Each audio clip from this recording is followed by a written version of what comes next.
ठीक है, हम लोग क्लास स्टार्ट है। तो पहला टॉपिक है लैंग्वेज, है ना। तो लैंग्वेज में ना सवाल जहाँ से आएगा हम लोग उस कीवर्ड पे फोकस करेंगे कि कहाँ कहाँ सवाल पूछेगा। तो सबसे पहले हम समझेंगे कि भाषा होती क्या है। दूसरा टॉपिक हम इसी में समझेंगे भाषा अर्जन, यानी कि भाषा को कैसे हम अर्जित करते हैं। ऐसे अर्जित का अर्थ हम समझते हैं कि हमको इसके लिए प्रयास करना पड़ेगा, लेकिन इसका उल्टा होता है, इसके लिए प्रयास नहीं करना पड़ता है। और तीसरा टॉपिक हम देखेंगे भाषा अर्जन किस वजह से होता है। और फोर्थ है मातृभाषा क्या है।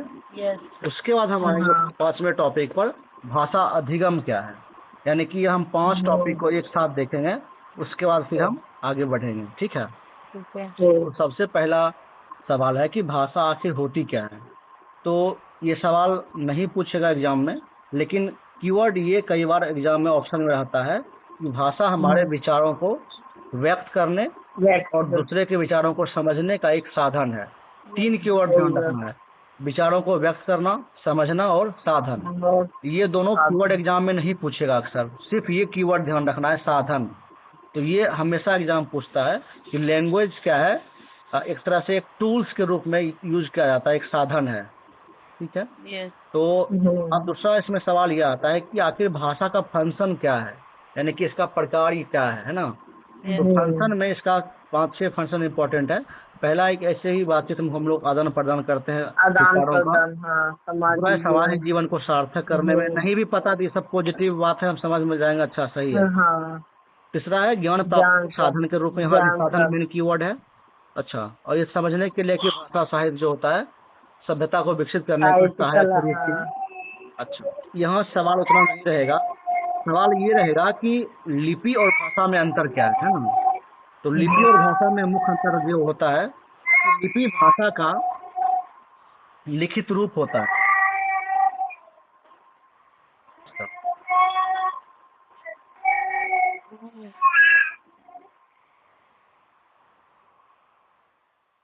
चलो ठीक है।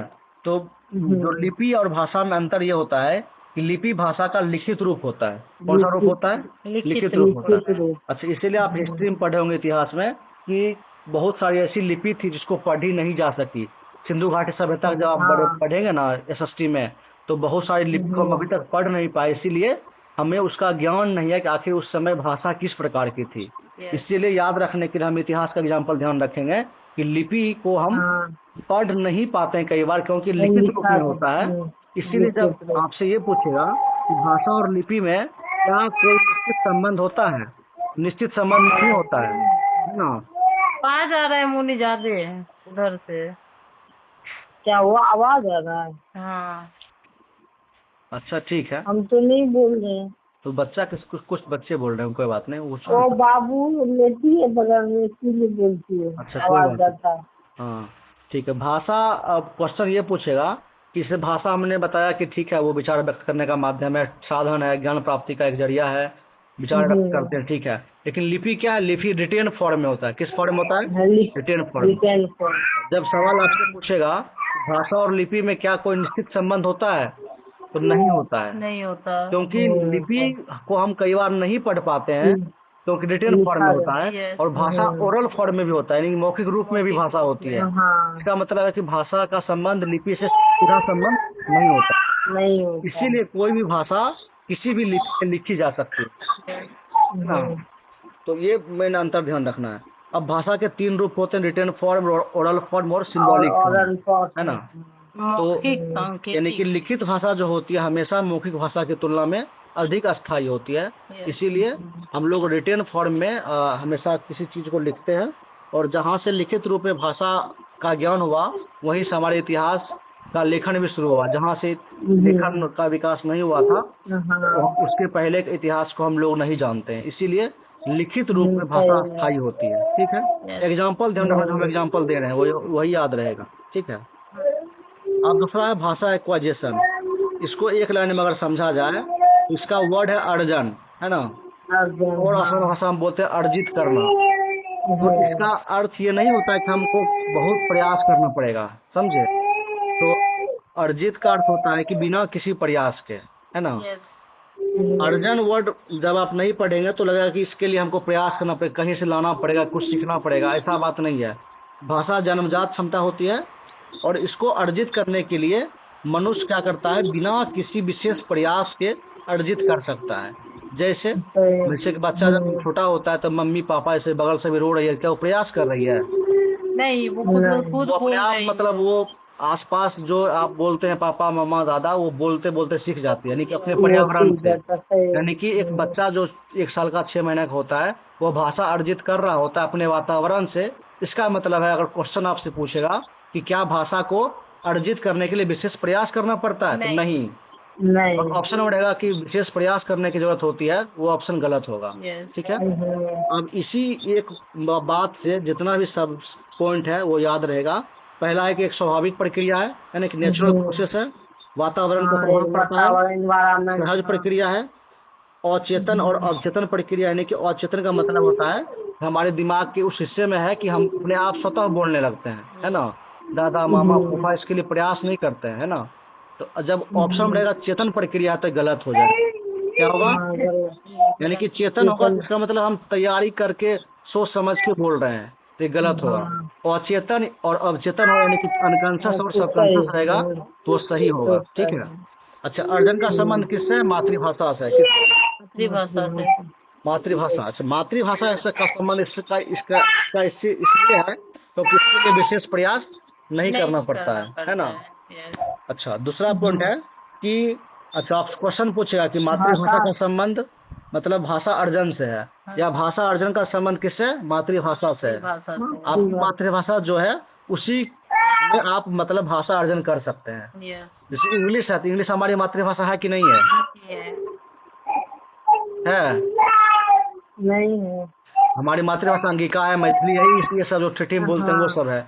इसका मतलब इसके लिए हमें विशेष प्रयास नहीं करना पड़ा, इसीलिए मातृभाषा का संबंध भाषा अर्जन से होता है। ठीक है। और लास्ट पॉइंट है, यह एक अनौपचारिक प्रक्रिया है।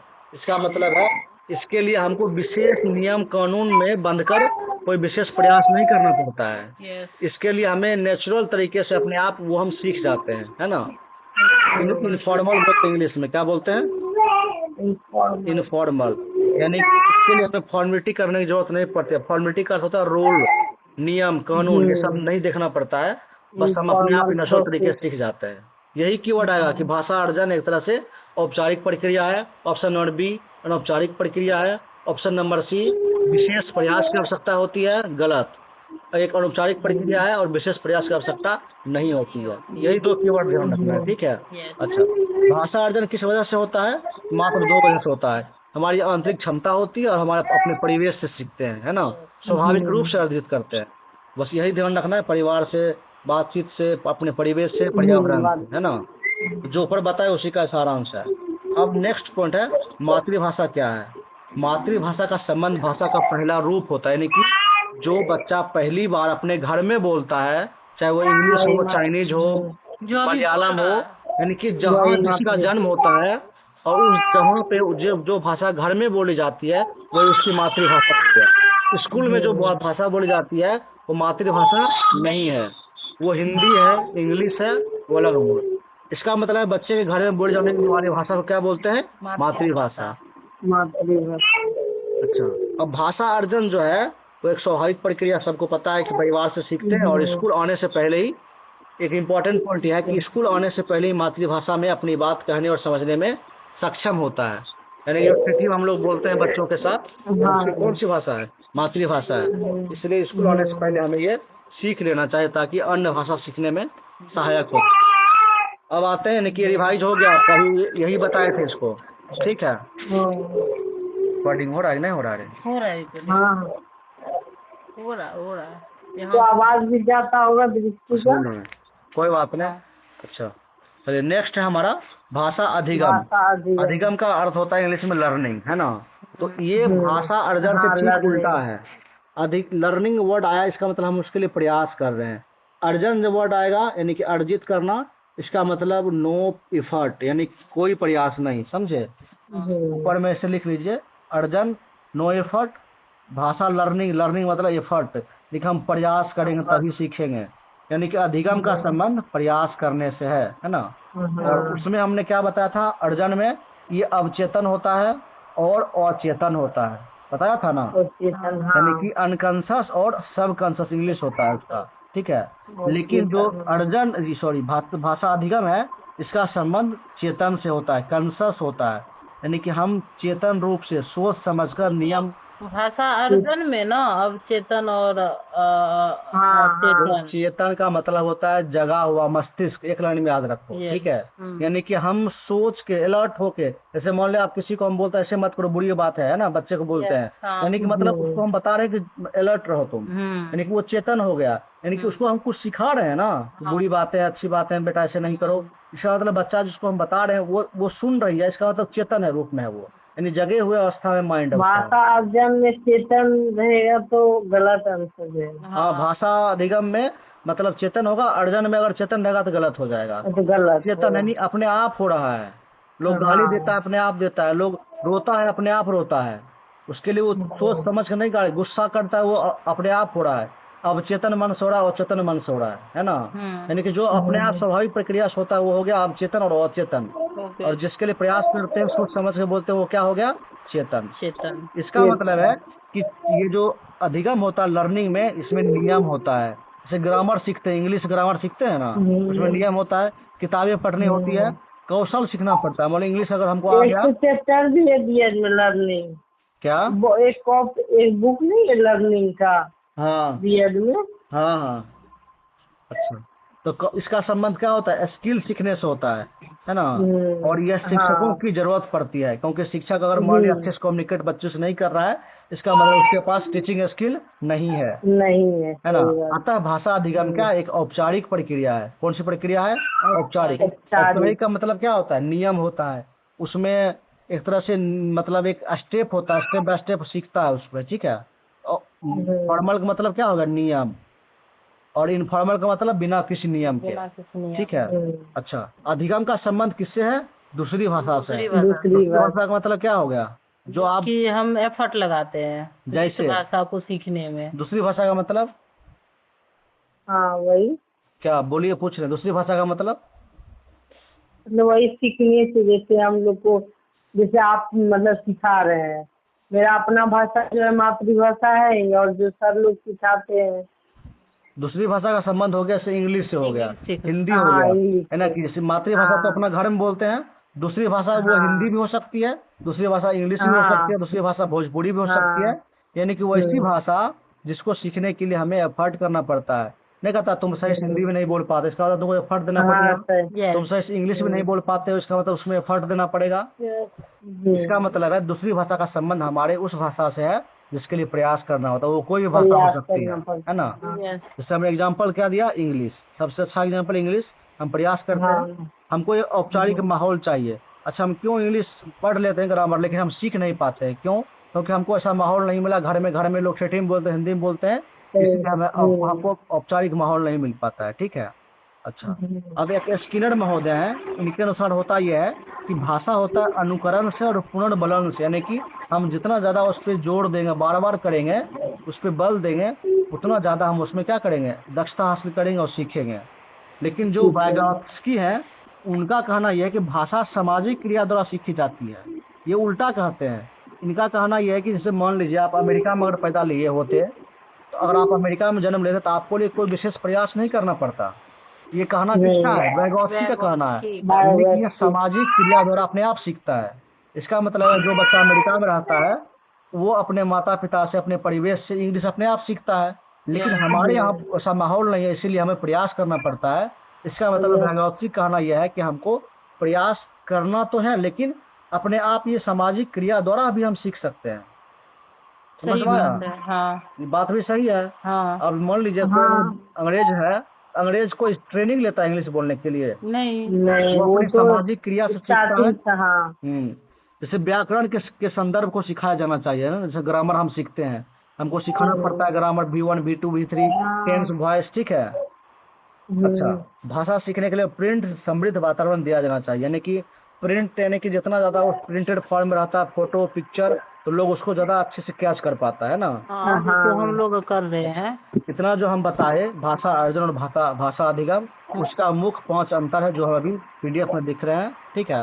भाषा अर्जन में क्या है, अवचेतन प्रक्रिया है जो हम बताए ऊपर, और हाँ अधिगम क्या है, चेतन प्रक्रिया है, चेतन कंसस प्रक्रिया है, अर्जन क्या है, स्वाभाविक। नेचुरल प्रोसेस स्वाभाविक प्रक्रिया है, लेकिन जो भाषा अधिगम है नियम नहीं है, नियमबद्ध है। नियमबद्ध प्रक्रिया। ये जो अर्जन है अनौपचारिक है और ये क्या है, औपचारिक है। औपचारिक है। औपचारिक इसका है। संबंध मातृभाषा से, जबकि इसका संबंध दूसरी भाषा से दूसरी भाषा। कोई भी हो सकता है। Yes. अच्छा अच्छा, भाषा भाषा अर्जन और अधिगम में मुख्य अंतर क्या है, जो भी ऊपर बताया वही लिखा हुआ है थोड़ा सा।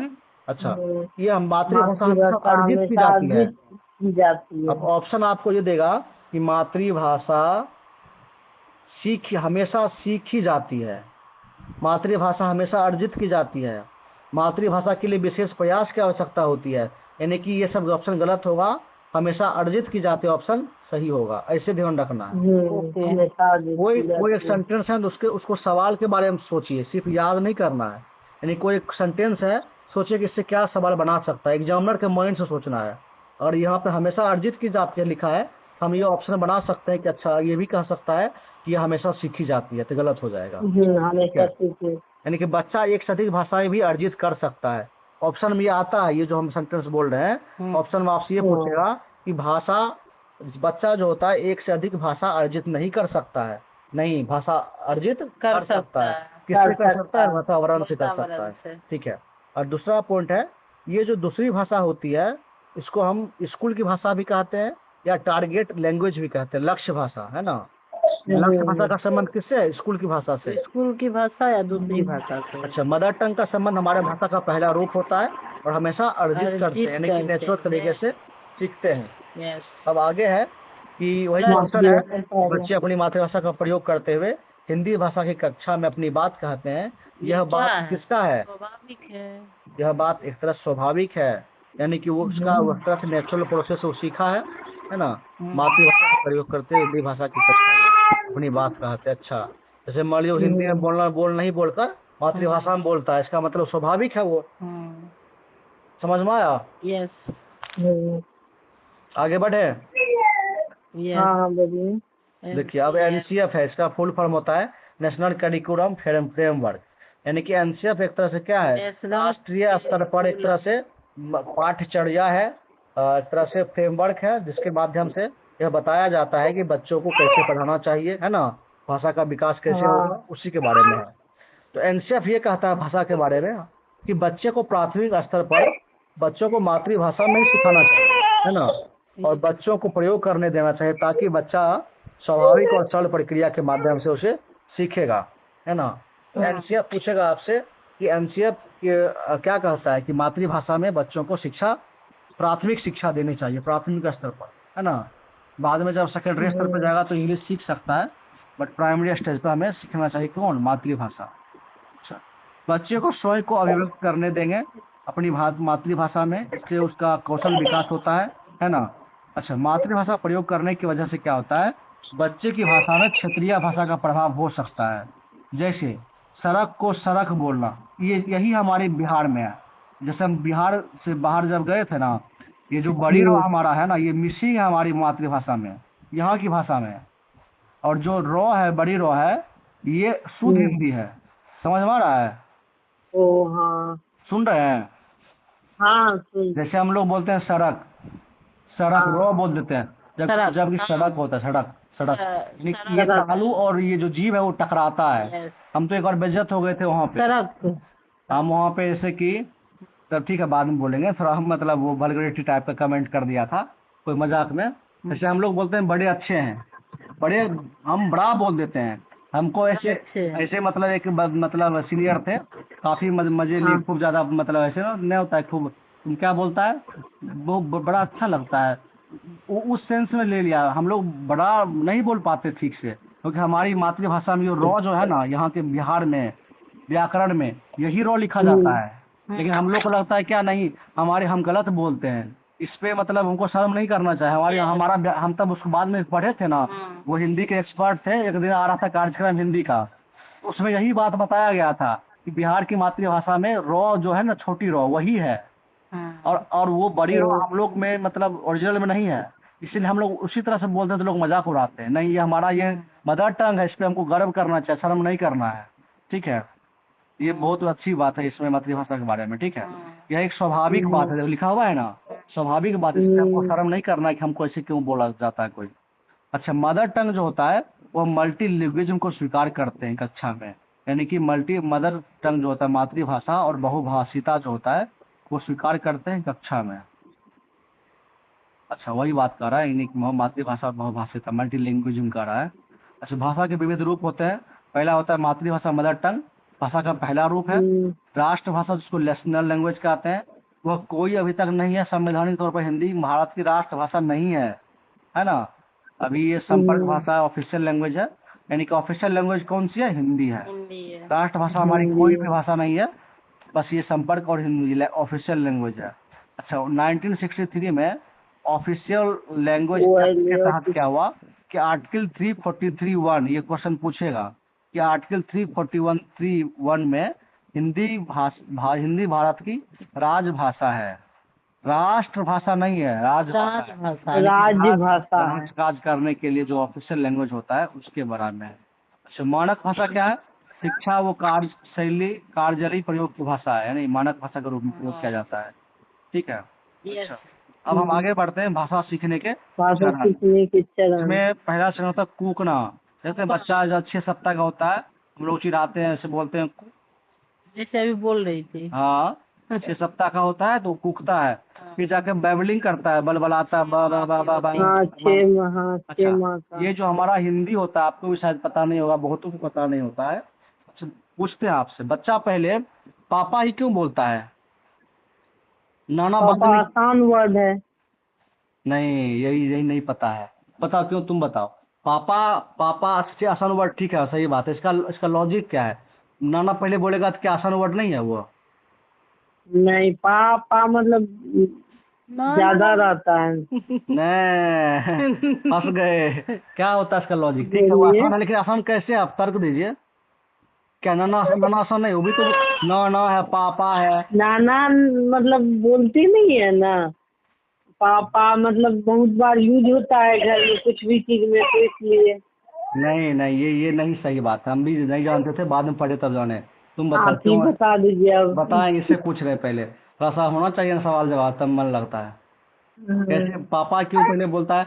अच्छा, वो दादा भी बाद में बोलता है, दादा। पापा पहले बोलता है, पापा के बाद दादा बोलता है। क्यों, क्या कारण, लॉजिक क्या है इसका?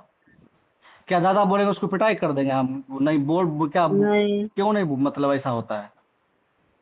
सोचो तुम, इसके पीछे साइंस है, इसके पीछे मतलब लॉजिक है और बहुत साइंटिफिक रीजन है। हम भी जब पढ़े तो चढ़े यार, ऐसा पढ़े क्या, एक लेक्चर में सुने थे, गए थे तब। उसका आता है डीएनए, इसीलिए डीएनए फीएनए कुछ नहीं, देखिए उसका मेन आप भी जानते हैं, खाली आप मतलब हम लोग नहीं उसको, हम जान रहे हैं बट सब जानता है। हाँ। और लॉजिक नहीं समझता। देखिए, जो हमारा पूरे मुंह का जो स्ट्रक्चर, इसका संबंध इससे है, हमारा जो मुंह का अंदर का बनावट है ना, वो बनावट की वजह से जो क ख लिखते हैं ना, क ख च छ ट ठ त थ लिखते हैं ना, तो देखिए प के बाद फ आता है, उसके बाद ब आता है, तो थ है ना, दादा। तो हमारा जो ये तालु है ना, यहाँ से लेके यहाँ तक, प, आप बोलिए पा, कहाँ पहला पा कहाँ से, होठ से बोलते हैं ना, पा बोले ना पहले, हम बोल रहे, आप बोलिए पा किससे बोल रहे हैं? होठ से बोल रहे हैं, पा बोल रहे हैं ना, सिर्फ होठ की आवश्यकता होती है। आप दादा बोलिए तो आप दादा, किसकी आवश्यकता होती है? ये तालु की आवश्यकता भी हो रही है और जीभ की आवश्यकता भी हो रही है, यानी और जितना अंदर जाते जाएंगे, अब मान लीजिए अब टा कि वो उतना अंदर जा रहा है, यानी कि जो मदर, ये जो मुंह का स्ट्रक्चर है, वो प बोलने के लिए जो सिर्फ होठ की आवश्यकता होती है, ये जितना मतलब इसका जो वर्ड है वो हमारे उसी से बोला जाएगा, वो आसान वर्ड।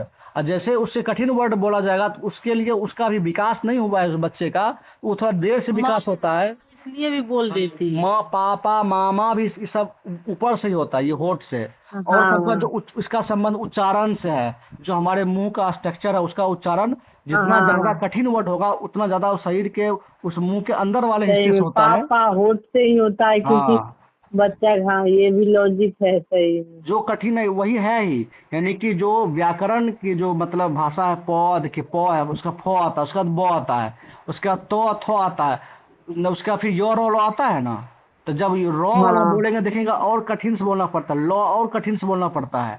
ये जो लॉ हाँ का लो हाँ उच्चारण है वो हमारे तालु से भी होता है, जीभ से भी होता है, और फिर वो कुछ कुछ मतलब इस तरह संबंध बॉडी के अंदर के पार्ट से इसे होता है, ये जो गला है उससे भी होता है। लेकिन जितना ज्यादा उच्चारण कठिन होगा उतना देर से वो भाषा बच्चा बोलेगा। इसका हम्म, संबंध हमारे मुंह के अंदर के मेरा स्ट्रक्चर एक से। सेकंड के लिए मन किया बोले एग्जाम्पल में, बट फिर नहीं बोले। ये मतलब मेन मेन रीजन ये है। चलिए आगे बढ़ते हैं। बहुत लोग नहीं जानते, हमको पता है। जानते थे बट याद नहीं नहीं नहीं, आया। यादों नहीं आएगा, इसका लॉजिक अलग ही है। सोचोगे तो बोलो हाँ सही सही में। बोल रहे हैं, तुम बोल के देखो तो प अरे मुंह ठोठे से बोल देते हैं। अब तुम बोलो टा टा तो कोई इससे जी बीटा छोड़ा तालू बीटा छोड़ा है। यस। अब बोलो रा रा रा रा और रा। बच्चा का पहले ये चीज ही जल्दी उठता है कि हाँ, पापा पहले होता। मुंह हाँ खुलता है ना, मुंह खुलने के बाद ये हाँ जल्दी तो काम करने लगता है ना, पा पा पा पा हाँ पा पा पा। फिर हाँ कंठ खुलता है, जब कंठ खुलता है तब फिर वो कठिन भाषा बोलेगा। हाँ ये भी, चलिए हाँ ये लॉजिक सही है। हाँ, किसी से पूछिएगा जो नए नए बच्चे सब जो है ना मम्मी है, ठीक है। चलिए आगे बढ़ते हैं। दूसरा है पल बलाना, यानी कि 6 माह में, ठीक है। अब है एक हाँ शब्द चरण, वन वर्ड स्टेज जो होता है 1 साल में होता है ना, यानी कि जो बोलता है एक शब्द अच्छे से बोलने लगता है 1 साल में, वो जाके वन हाँ वर्ड एक स्टेज में साल आता में। है। फिर टेलीग्राफिक वो 2 शब्द चरण 18 माह से 24 माह में आता है, ठीक है। लंबे उच्चारण जो होता है 2 साल से 4 साल में। 2 साल से 4 साल। देखिए इससे भी आप समझ सकते हैं कितना 2 साल से 4 साल के बाद ना वो लंबा उच्चारण वाला शब्द सीख रहा है। एक सेंटेंस बोलने लगता है। हाँ चलिए। अब प्रोफेसर स्मिथ है, उनके अनुसार कहना यह है कि 1 साल में 3 शब्द सीखता है, मतलब बोलता है बच्चा 3 शब्द ये क्या है। पूछ सकता है। 2 साल में 272 नहीं पूछता उतना, फिर भी ध्यान रख लो। नहीं 5 साल पूछेगा में ना। 2000 ऐसे याद रहेगा। 2 साल में 200 2072। याद रखना, 200 प्लस। हाँ और 5 साल में 2000 याद सकता रखना। है इससे। हाँ 3000 स्मिथ के अनुसार। अब है भाषा शिक्षण की प्रमुख विधियां क्या क्या है। पहला है व्याकरण विधि, दूसरा है व्याकरण अनुवाद विधि, ठीक है। तीसरा प्रत्यक्ष विधि, चौथा है सम्मिश्रण विधि, पांचवा संप्रेषण। एक एक करके देख लेते हैं, ठीक है। 7 विधि है। पहला हम देखते हैं व्याकरण विधि क्या होता है। इसमें भाषा के नियमों को कुछ शब्दों के साथ सिखाया जाता है, याद कराया जाता है ना। इसके बाद शब्द संयोजन होता है, और व्याकरण इसमें कोई सीखने वाली बात नहीं है, ठीक है। अब अनुवाद ध्यान रखना। अनुवाद क्या है, यह 19वीं शताब्दी के अंत तक परंपरागत और मान्य विधि के रूप में प्रचलित रही। इसमें व्याकरण और अनुवाद 2 विधियां परस्पर संयोजित है।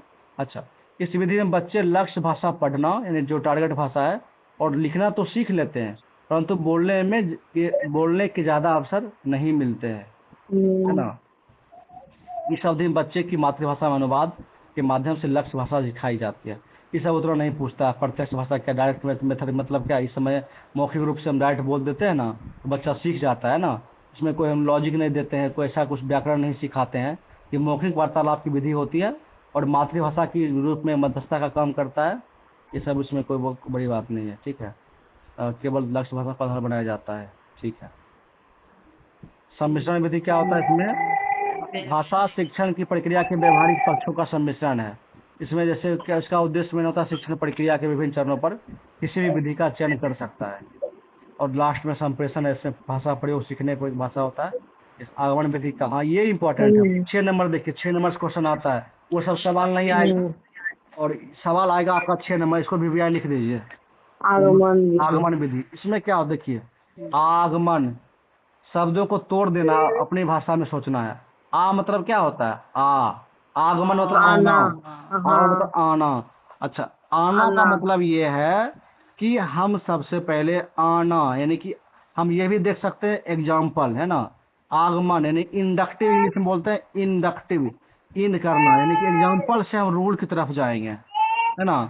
ऑप्शन डायरेक्ट पूछता है कि विशिष्ट से सामान्य की ओर, ये पूछेगा कि यस। आगमन विधि में जो होता है, ये हमसे भी सीटेट में पूछ लिया था, हाँ यही पूछा था कि इंडक्टिव डिडक्टिव। तो उसमें बनाते बनाते दिमाग कंफ्यूज भी एक बार कर गया था, ऐसा ऑप्शन दिया था। तो विशिष्ट से समान यानी कि स्पेसिफिक टू जनरल। उदाहरण से नियम, ज्ञात से अज्ञात की ओर, है ना। जात। अच्छा, पहले संज्ञा के उदाहरण देते हुए बाद में परिभाषा बताना। मेन ध्यान ये रखना है, जैसे मान लीजिए हमको बच्चे को कुछ सिखाना है ना, इसे ध्यान रखिए। तो हम कौन से विधि का प्रयोग करेंगे, जैसे कि कोई अगर थ्योरी समझाना है हमको, मान लीजिए गुरुत्वाकर्षण का सिद्धांत पढ़ाना है, तो हम सेब का उदाहरण नहीं देंगे, फल सेब से गिरता है। क्यों गिरता है बाबू? क्योंकि फल जो होता है वो धरती के नीचे गिरता है, क्योंकि उसका आकर्षण शक्ति, सेब से नहीं, पेड़ से। सॉरी फल पेड़ से गिरता है, सॉरी। तो फल पेड़ से गिरता है, तो इसका मतलब है कि गिर जो रहा है फल, वो उदाहरण है गुरुत्वाकर्षण नियम का। इसका मतलब हम उदाहरण दे रहे हैं, उसके बाद जा रहे हैं किस पे? नियम की तरफ, यानी कि विशिष्ट से सामान्य की ओर जा रहे हैं। विशिष्ट नियम थ्योरी तो है, हम उसको सामान्य कर रहे हैं एग्जाम्पल के माध्यम से, इसे ध्यान रखना है, समझे? नहीं, कोई विशिष्ट नियम है, सिद्धांत है। मतलब विशिष्ट मतलब स्पेसिफिक। स्पेसिफिक मतलब क्या? कोई खास थ्योरी को हम जब पढ़ाते हैं, कोई खास बात को अगर समझाते हैं, तो हम डायरेक्ट बोलेंगे नहीं समझेगा बच्चा। हाँ, इसीलिए हम उसको एग्जाम्पल देते हैं। इसीलिए हम विशिष्ट से किसकी तरफ जा रहे हैं? सामान्य। सामान्य का एग्जाम्पल देना, सामान्य मतलब जनरल बात करना। हम जो समझाए, दो चार एग्जाम्पल दिए, बच्चा क्यों बोलता है कि कुछ भी, तो हम एग्जाम्पल देंगे, इसका तो हम सामान्य हो रहे हैं। हम बड़ी बड़ी बातें करेंगे तो इसका तो हम विशिष्ट हो रहे हैं। तो ऑप्शन जैसे ही आएगा विशिष्ट से सामान्य की ओर, कौन सा विधि? इंडक्टिव विधि। कौन? इंडक्टिव, आगमन। इसी को बोलते हैं ज्ञात से अज्ञात की ओर। हमें मतलब ज्ञात है तो हम ज्ञात से अज्ञात की ओर जा रहे हैं, है ना? Known to unknown, known to specific to general, specific to general, example to rule. ये तीनों किसी में आएगा? इंडक्टिव में आएगा। ठीक है। दूसरा आता है निगमन विधि, ये दोनों पूछता है। इसको इंग्लिश में बोलते हैं डिडक्टिव मेथड। करने दो। इसको क्या बोलते हैं? Deductive method. अब उसी को उल्टा कर दीजिए, नियम पहले बताएंगे, उदाहरण बाद में देंगे। बाद में। अच्छा, ये हम सामान्य पहले। अच्छा, इसका एग्जाम्पल हम मान लीजिए, जैसे कि मान लीजिए पहले बच्चे परिभाषा बताना, फिर उसका उदाहरण वो प्रश्न हल करना, इसे भी कर सकते हैं। जैसे मान लीजिए हम मैथ सीखते हैं, मैथ में पहले फॉर्मूला बताते हैं ना। हाँ, मैथ में फार्मूला, यानी कि हम पहले नियम बता दे रहे हैं कि बाबू ये त्रिकोणमिति का ट्रायंगल का नियम ये है, 90 डिग्री पे काट देती है, क्या क्या करती है पता नहीं, वो नहीं पता है। तो नियम वही है। हमको मैथ आता भी नहीं है। नियम ये है, उसका हम उदाहरण देते हैं। यानी कि इसमें उल्टा करेंगे, सामान्य से विशिष्ट की तरफ जाएंगे। जैसे हम याद आ गया, देखो हम 10th में पढ़े थे थेल्स थ्योरम, याद आ गया, आप लोग भी पढ़े होंगे। थेल्स थ्योरम था 10th में। तो थेल्स थ्योरम में प्रूव करना पड़ता था ट्रायंगल बना के, वो थेल्स थ्योरम था। यानी कि हम सामान्य से विशिष्ट की ओर जा रहे हैं। यानी कि थेल्स थ्योरम है, लेकिन हमको प्रूव करना है उसको, विशिष्ट तरीके से हमको बताना। एक अर्थ है, उसको सत्य करना है कि वो सच्ची में। हाँ हाँ, यानी कि पहले परिभाषा बताना है, फिर उसका उदाहरण देना है, फिर प्रश्न हल करना है। ठीक है। अब हम लोग आते हैं जीन प्याजे, बहुत हम लोग कर लिए, थोड़ा बहुत और कर लेते हैं क्या? हाँ, ये निगमन लॉन्ग टेस्ट के तक कर लेते हैं। ले तो नहीं भेजे। करो ना, कोई बात नहीं। कहाँ तक भेजी हूँ? जीन प्याजे तक भेजिए। जीन प्याजे पहले करते हैं, फिर आगे भेज देंगे। ठीक है। देखिए, जीन प्याजे एक वैज्ञानिक थे। वो जीन प्याजे उसकी ये पेज वाला पूरा कर लेते हैं, कल करेंगे। भरा हुआ है ना, ले बैग तक कर लेते हैं। ठीक है, 9 कल करेंगे। ठीक है, आज इस पेज को कर लेते हैं। ये पेज ना, हाँ, इसी पेज कर लेते हैं, लास्ट है पेज। हाँ, देखो जीन प्याजे है, जीन प्याजे मतलब जो है इसका संबंध भाषा के बारे में बोलते हैं। जीन प्याजे ने भाषा को, एक सेकंड रुकिए, तो उसको ना म्यूट कर दीजिए। ठीक है। ठीक है। हाँ, जहाँ पे ज्यादा हल्ला होगा उससे म्यूट कर दीजिएगा, फिर अगर नहीं होएगी तो फिर आप ऑन कर दीजिएगा। ठीक। हम जीन प्याजे जो है, देखो मेन हम लोग अभी सीख रहे हैं, लैंग्वेज सीख रहे हैं, भाषा सीख रहे हैं, भाषा की बात कर रहे हैं। तो ध्यान देना है जीन प्याजे किसके बारे में बात कर रहा है, अगर नहीं भी याद आ रहा है, अच्छा ये भाषा के बारे में बात करता है। क्योंकि हम लोग भाषा ही पढ़ रहे हैं उस समय से, लैंग्वेज क्या है, लैंग्वेज के सीखने के प्रकार क्या होते हैं, कौन सी विधि होता है, ये सब होता है। ठीक है। इसका मतलब है कि जो जीन प्याजे है वह यह बोलेगा कि भाषा जो है संज्ञानात्मक विकास के लिए बहुत महत्वपूर्ण नहीं मानता है। यह ये मानता है कि बच्चा खुद से ही बोल बोलकर बात करता है, और वो जैसे कि होता है कि अपने से बात करता है, और उसके अंदर वो एक तरह से इगोसेंट्रिक अहम केंद्रित वाक होता है। जैसे मान लीजिए बच्चा कुछ कुछ करता है, मम्मी उसे करते कुछ बोलता रहता है अपने आप में। तो इसका मतलब ये है कि जीन प्याजे ये मानता है कि पहले विचार आया फिर भाषा आई, ये ध्यान रखना है। आज कैसे हम समझा रहे हैं, सुन रहे होंगे आप, आई होप कि म्यूट है, बीच बीच में कहा म्यूट करके हाँ कर दीजिएगा। ठीक है, फिर म्यूट कर दीजिएगा। हाँ, सुन रहे हैं। ठीक है। देखिए हम इसको समझा रहे हैं, यानी कि पियाजे का संबंध किससे होगा? भाषा से होगा। अब भाषा के बारे में पियाजे क्या सोचता है? इसका कहना ये है, ये बात करता है ईगो सेंट्रिक की, यानी कि अहम केंद्रित वाक। अहम केंद्रित वाक क्या होता है? बच्चा क्या होता है, खुद से ही बोलता रहता है, बोल बोल कर बात करता है 2 से 6 वर्ष की उम्र में। अब हम उदाहरण देते हैं, कैसे याद रहेगा जीवन भर। जैसे बच्चा को अगर अकेला छोड़ दीजिए और उसके पास 2 4 खिलौना खिलौना छोड़ दीजिए, कुछ जैसे खेलने वाला, देखना कि गुड़िया को पकड़ के, बाबू ये है ना, तुम ना इससे है, अच्छा ये है, इसको ऊपर लगा देंगे, इसको नीचे लगा देंगे, अच्छा ठीक है हाँ ठीक है, हाँ हाँ। ऐसे करती है ना। तो इसका मतलब है कि वो खुद से बात कर रही है, बोल बोल के बात कर रही है। ये 2 से 6 वर्ष की उम्र में ऐसा होता है, इसको बोलते हैं अहम केंद्रित वाक। इसका मतलब है जब वो खुद से बोल रही है, इसका सीधा सा मतलब है विचार पहले आया तब भाषा आया, है ना। उसके मन में एक विचार आया कि गुड़िया है, गुड़िया को ना कैसा है, उसको हम साड़ी पहना देते हैं, विचार आया ना, तब वो बोली मम्मा हमको साड़ी दो ना, एक हमें गुड़िया गुड़िया खरीद दो, है ना। या मान लो मम्मी ऐसा कुछ तो ना, कपड़ा, हम गुड़िया को कपड़ा पहना देंगे। क्या इसका मतलब विचार पहले आया ना कि हम गुड़िया को कपड़ा पहनाएंगे तब हम मम्मी हमको कपड़ा देगी, यानी कुछ चीज मांग रही है। इसका मतलब है कि जीन पियाजे सीधा सा कहता है कि बच्चा जो होता है वह भाषा जो होता है वो खुद से अपने आप वो विचार के माध्यम से सीखता है, और पहले विचार आता है तब भाषा आती है, और विचार जो होता है भाषा को सुनिश्चित भी करता है। अब क्लियर हो जाएगा। अब इसके ठीक उल्टा बात जो होता है वो वेगोत्सी करते हैं, यानी कि हमको लगता है कि जीन प्याज हमको ज्यादा सही लगता है। हाँ, उनका पहले थोड़ा थिंकिंग आता है बच्चा की नजर से अगर देखा जाए तब कि नहीं, बच्चा बुदबुदाता हम देखते भी हैं, उसके बाद वो विचार आता है तब वो भाषा बोलता है। यानी कि मान लीजिए बच्चे को भूख लगी, उसके मन में विचार आया कि हमको रोटी मांगना है, दूध मांगना है, तो अगर बोलने में सक्षम है तो बोलेगा मम्मा दूध दो, मम्मा दूध दो। ये विचार आया तब ना भाषा है। ठीक है, आप याद रहेगा। अब जो है ये वैगोत्स्की जो साहब है, लेव वैगोत्स्की, कहना है कि बालक जो होता है भाषा अपने परिवेश से और अंतः क्रिया से, यानी कि इंटरेक्शन करते हुए सीखता है। ठीक है, तो इसका मतलब है कि इनके अनुसार क्या है कि निजी भाषा जो है प्राइवेट स्पीच बालक के संगठनात्मक विकास में सहायक होता है, यानी कि कॉमन बातें भी कुछ इनका मिलता है, समझे। तो इसमें इनका कहना है कि प्राइवेट स्पीच जो बालक करता है, जो ऊपर में वो बोल रहे हैं जीन पियाजे कि बच्चा खुद से बोलता है, उसको अहम केंद्रित वाक मानते हैं। तो लेव वैगोत्स्की कहते हैं कि भाषा मानव का सर्वश्रेष्ठ यंत्र है, जिसके द्वारा हम ज्ञान का निर्माण करते हैं और समझ सकते हैं कि समझा सकते हैं। ठीक है, अच्छा, लेव वैगोत्स्की के सिद्धांत का नाम क्या है? सामाजिक सांस्कृतिक सिद्धांत। ठीक है, ये कहते हैं कि समाज और संस्कृति से बच्चा भाषा सीखता है, और ये मतलब प्राइवेट स्पीच, ठीक है, उसके संगठन विकास में सहायक होता है।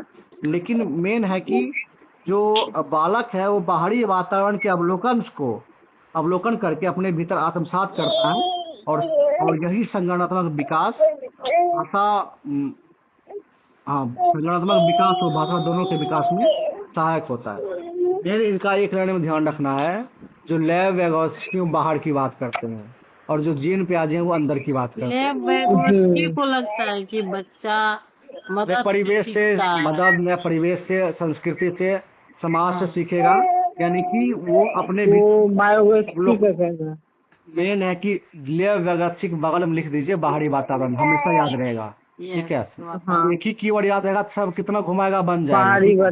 बाहरी वातावरण सीखता है। और जो पियाजे साहब वो बोलते हैं कि मतलब बच्चा जो होता है वो खुद बोल के, यानी कि अंदर से आता है विचार, अंदर से विचार लिख के, और अंदर से विचार लिख के डैश करके तब भाषा दे दीजिए, हमेशा याद रहेगा। ठीक है, अंदर से विचार आएगा तब क्या आएगा?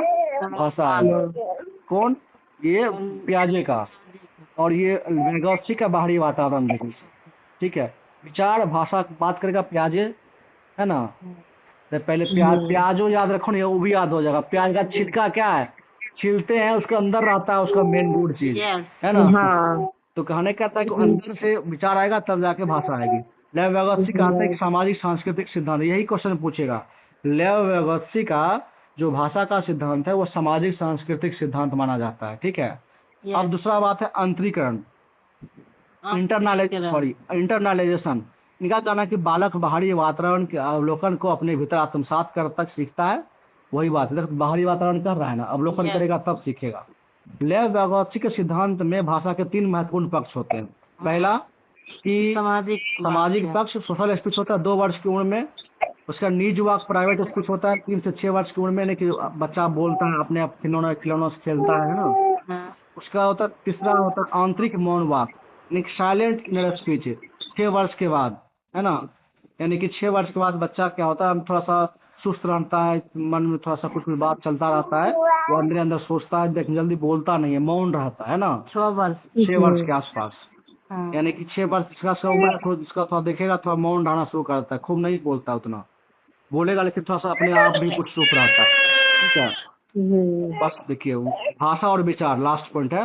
वैगोत्स्की के अनुसार शुरुआती सालों में भाषा और विचार एक दूसरे से स्वतंत्र होते हैं, एक समय के बाद मिल जाते हैं। ये पॉइंट याद रखना, यही सवाल आता है। अब क्या होता है कि वैगोत्स्की के अनुसार जो होता है, शुरुआती सालों में भाषा और विचार एक दूसरे से स्वतंत्र होते हैं और बाद में एक समय के बाद क्या होते हैं, मिल जाते हैं। ये पियाजे कह रहा है कि विचार पहले आया तब आया भाषा।